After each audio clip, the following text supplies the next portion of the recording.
Здравейте, Георгиев.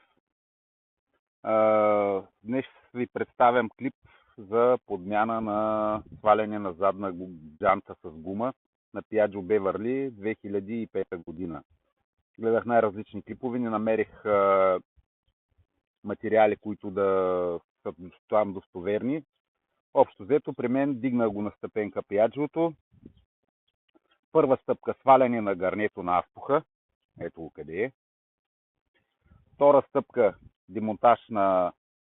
Тук има две болчета. Едното е тук, другото е тук вътре. После демонтаж на рамото, което държи... То стои рамото, което държи гумата. Ето това. Показвам ви го. Демонтаж на това рамо. И трета стъпка. Демонтаж при мен с гайковерт на задната джанта. От този болт. Направих грешката да свалям спирачни апарати, големи неприятности си причиних. Общо взето само се демонтира тук с гайковерта от Вигболта. Сваля се джантата тук от тия болт гайки, ако не се лъжа са 10 или 12 или не знам.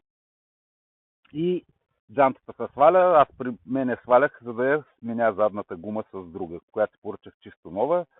Така нещата се случват по-бързо, колкото да закарат мотора на сервис, за да ви сменят, за такова по-ефтино и на тези, които им се занимават. Пожелавам ви успех, всичко добро. Монтажа е наобратно.